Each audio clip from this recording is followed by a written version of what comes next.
Good morning. Today we're going to be talking about Math 3, Unit 7, conics. We're going to be focusing on Lesson 7.3, which is about moving from the definition to the equation of a parabola. So we're going to start at the definition. We're going to get the kids to be able to understand those words enough to build an equation of a general form of a parabola.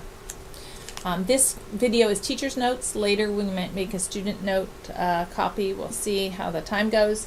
And so in your on Google Drive, you can see a blank copy that you can use to run off for your students, and also a copy with answers and discussion questions that you can run off for yourself. And so I'm going to just be looking quickly through the teacher's copy, point out a couple things I would like you to make sure you do during your teaching of this unit. So the first thing I want you to notice is I have not given away what shape we're talking about, and so you want to develop a bit of mystery about what shape could this be. Here's the definition. What shape are they talking about? So it's the set of all points equidistant from a given point in a given line.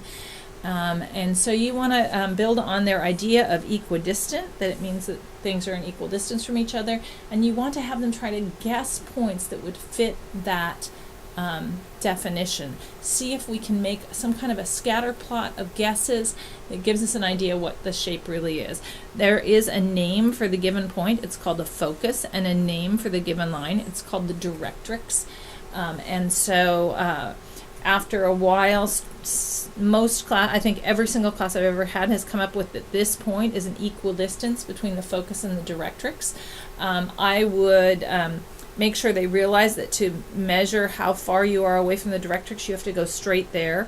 You're not going to be drawing over here to directrix to figure out how far. You're going to go straight perpendicular distance down to that line wherever you are. If you're testing on this point, you'll go straight down from that point wherever you are, straight down. And so there's lots of different points students will guess. Usually after the class gets this one together, I'll make a guess. 3-1 is sometimes a guess that I'll use to start out with. So let me just show you how that would look. If I do 3-1, I have this distance from my point, my guess point, to the focus, and I have this point, remember, go straight there, from the focus to the directrix, and it goes straight there. And so I ask them, does that look even? Yes or no? Do those look like equal distances? And some people think they look equal, but most of the time my class will get that this one is longer than this one, and so then I ask them to make an adjustment. And some of them make an adjustment by making it a half, like over 3 up a half. Some will make it 4-1 as a guess instead, to be able to make this one a little bit longer. So there's lots of different things they might do. But after a while, they have quite a few points. So let's say 4-1 was a guess, or maybe 3,0.5. They'll get all kinds of guesses. 5-2 is a real popular guess. 2.5 is sometimes a guess. One of the ones that they like a lot is 6-3, and they can actually prove why 6-3 is there, because unlike this one that's a diagonal, here I can go straight across and know that's exactly 6. I could go to 7 or to 8 or to 9, but I know the distance from this line up to straight across is 6. There's 3 and 3. So I would like to go over 6 to make this match the up 6.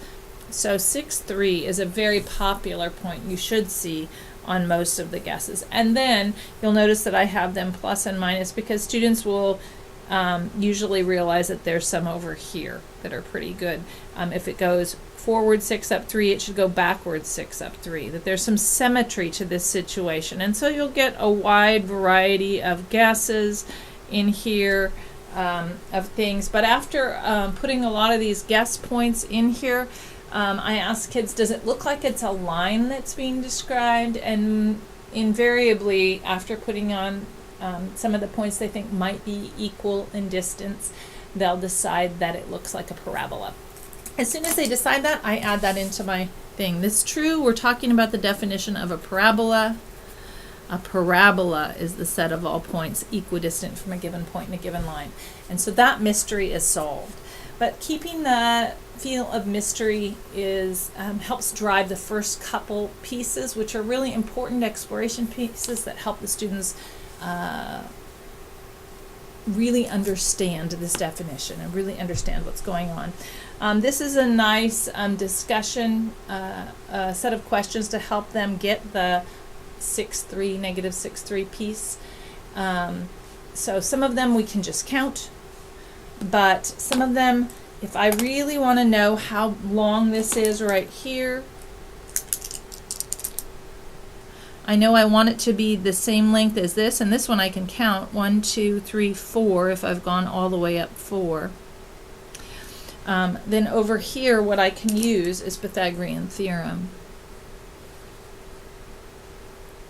What we'd really like them to use is distance formula, but a lot of them don't have a lot of familiarity with distance formula, and so you want to re-remind. They've been shown it, but often they were given the option distance formula or Pythagorean theorem, and they've chosen to use Pythagorean theorem. Distance formula is going to be really preferable for us, and so I would take the time to explain how this side is 2, because if we subtract the x values we get 2, and this side is 3, and then we do Pythagorean theorem to check that.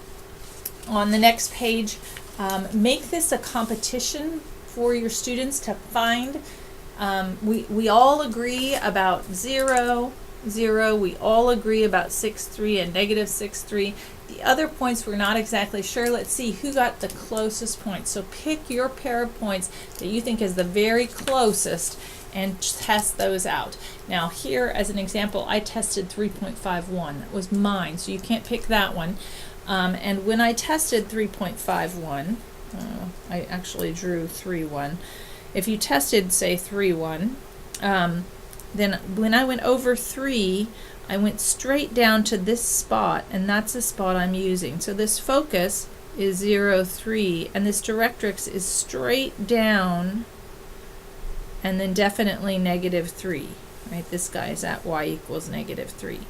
And so you want to bring up that this number will just match whatever my point guess is. So if this one was 3.1, then this would be 3, negative 3.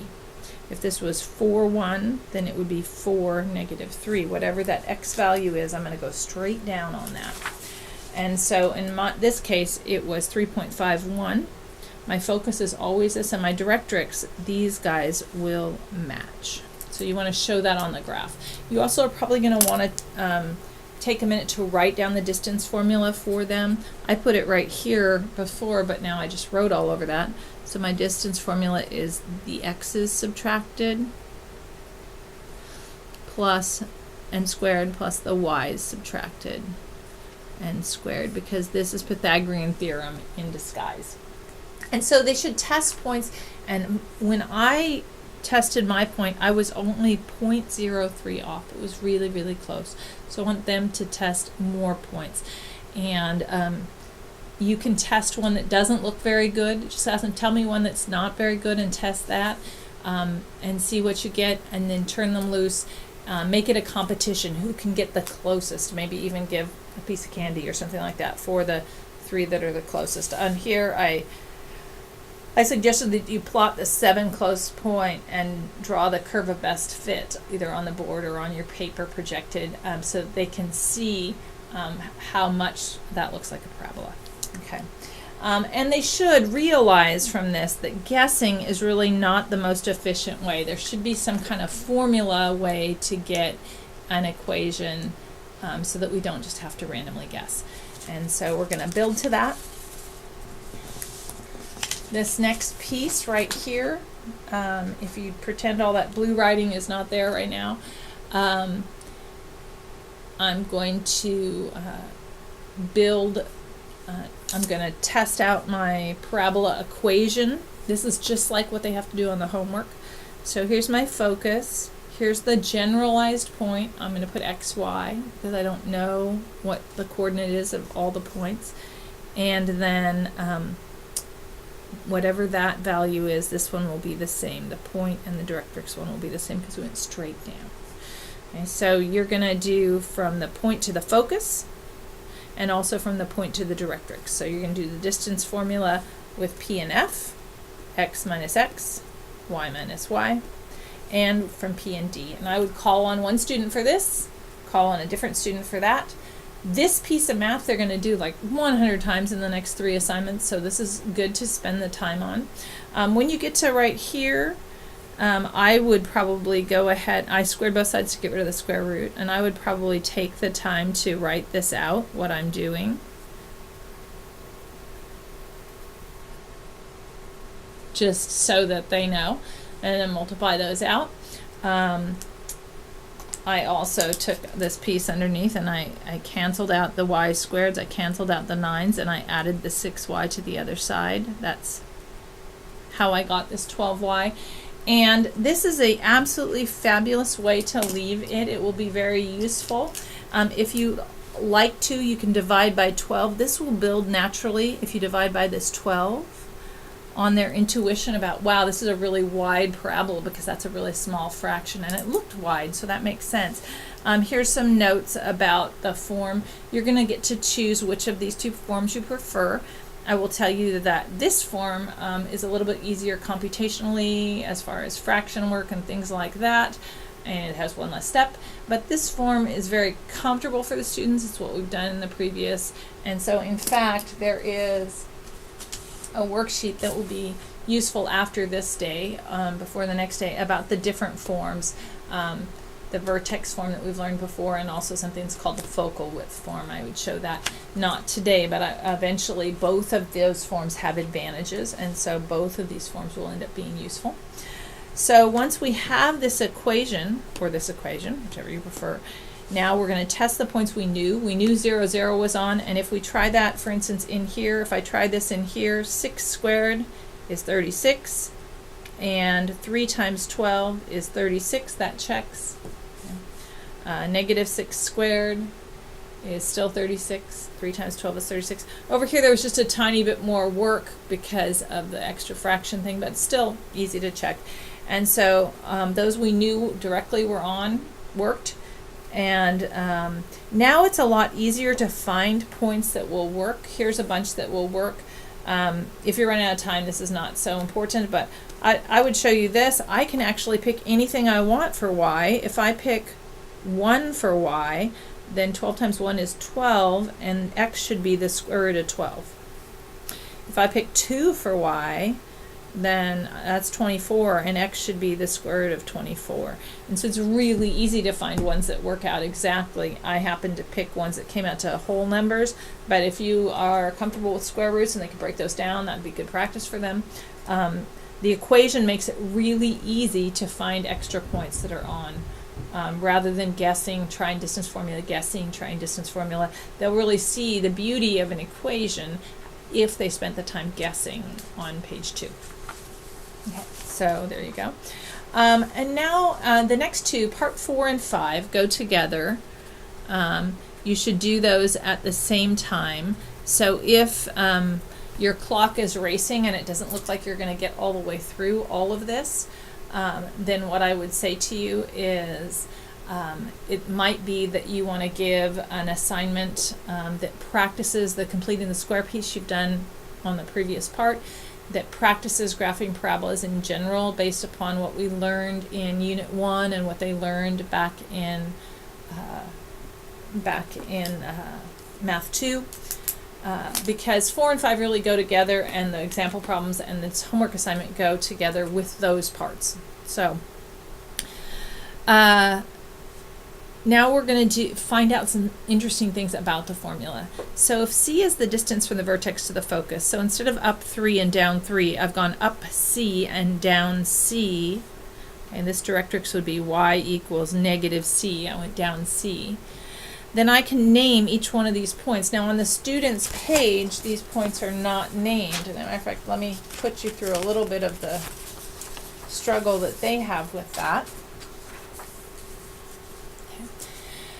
And so it says label point F on the diagram. So it's C away, and that would mean I've gone over 0 and up C. You should be able to get your kids to say that. On the y-axis, how far is it from F straight down to the directrix? So from here to here, how far? If I went up C, then I also know I went down C, and that this distance is 2C. This distance over here is also going to be 2c. It says how does that relate to the distance from P to D? It's also going to be 2c. And what does the definition tell us about the distance P to F and P to D? If this is 2c, this has to be 2c. Remember, we kept trying to make those equal to each other, right? All right, and so now I want to label point P. And so point P, I've gone over 2c, and I've gone up c. See, just this part is up. So 2c and c. And then for point D, I've gone over 2c and down c. So I'll put negative c. So we did all of those things. This is something that your groups could work with together, or you could talk and call students on. Now they want us to put another point Q. So we have a point P, and they want Q in the second quadrant that would also have to be on our parabola. And so from part 2, where they had to guess points, they should, or part 1 where they had to guess points, they should realize that there should be a Q over here that just matches point P, and the only difference is that it would be negative 2c. It would go over negative 2c and up c, and that should be symmetric. Our parabola would look something like this if I was going to draw it. And the question is, what's the total distance from Q all the way over to P? So this is 2c over here, and this is 2c here, and so that total distance is 4c. And that was an important thing. That's going to be the answer to a lot of questions on their test and on their worksheets. The new formula for the width of the parabola at the focus is the width equals 4c. So if I know that it's c up to the focus, that means that it's 4c wide. It's 4 times as wide at the focus as it is the distance from the focus to the vertex. Okay, so that's an interesting fact that's true about every single parabola based upon its definition. Now we're going to check the conclusion on the original problem. So in the original problem, c was 3, and the width, when we counted the width, I better find my original parabola. Give me a second here.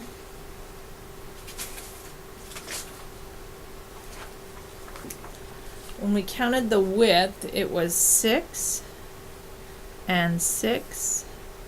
So the width altogether was 12, right? And so if I tested this equation out, 4 times 3 is 12, and so that did in fact check.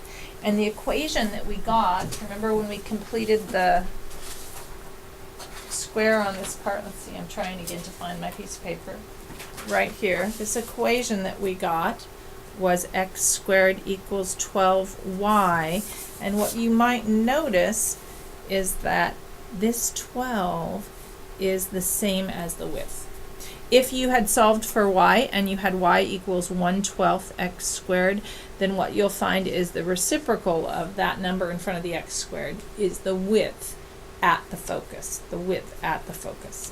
Okay, so that's an important fact for you. Let's see. The next piece is a general derivation of the equation. And as the kids do this one, they can work in part by themselves because you've done a couple just like it already. And so we want the distance from the point to the focus to be the same as the distance from the point to the directrix. And the point is going to be xy for both of them, and the focus is going to be xc, and the directrix is going to be, it's going to be 0c, and the directrix is going to be x negative c, because it went down c and it's straight down. Okay. So you can call on a student to do this distance formula fill in right there. You can call on a student to do this distance formula fill in right there. Square both sides to get rid of that square root. Do a little bit of cleaning. Multiply out. This one definitely needs to be written out. Their algebra skills are only so good. I actually would take time to write the 4 terms and then combine, probably if it was my class. 0 plus y plus c times y plus c. So I got a yc and a yc, and that's, or a cy and a cy, and that's 2cy. And then as you continue to work that, things should cancel out. The y squared should cancel, the c squareds, and if I add this 2cy over to this side, I'm going to get 4cy. Okay. So when you have the x squared by itself, what you will end up having is a number right here in front of the y that is the width of the parabola at the focus. If you would like y to be by itself,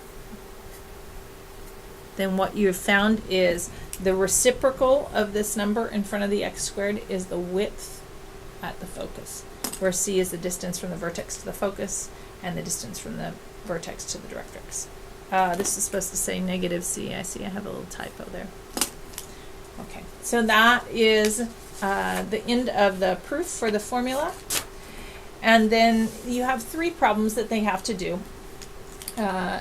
For practice, I think they have maybe 6 of these and 3 of these on their homework. So this is a great set. So the first one gives them this equation. I would say if I'm going to use x squared equals 4cy, then I know that 8 is 4c. If you are solving for y, then you will first have to solve this for y to make them match. So I have 8 equals 4c, divide c is 2. If here's my vertex, I'm going to go up 2 to get my focus, and that's at 0, 2. I'm going to go down 2 to get my directrix. I would like them to draw that in, and that's y equals negative 2. You might like arrows so you can see it because it's going to be right on the lines. The focal chord endpoints, this whole line here has to be 8 wide, so that means 4 on each side. 4 and 4 is 8. And that makes this endpoint over 4 up 2, and this endpoint over 4 up to negative 4, 2. And those are the focal chord endpoints. This problem is about if you have a negative, it makes your parabola upside down. You knew that already. You might know it more if we divided and got y by itself, then all your previous knowledge can kick in. But you do have to notice that it's the reciprocal of this that equals 4c. So negative 6 equals 4c. c is negative 1.5. So go down 1.5 to get the focus. Go up 1.5 to get the directrix. And the focal chord endpoints. If the whole thing is 6 wide, then you're going to go over 3 and 3. And so you'll get 3, 1.5 and negative 3, 1.5. And that's what you're asked to do on the first about 6 problems. And then the last maybe 3 problems, ask them to write an equation like this, or if you would like, getting y by itself. So it's really your choice as a PLC or a school, which way you guys prefer to do that. You could do it individually, teacher by teacher. That's okay.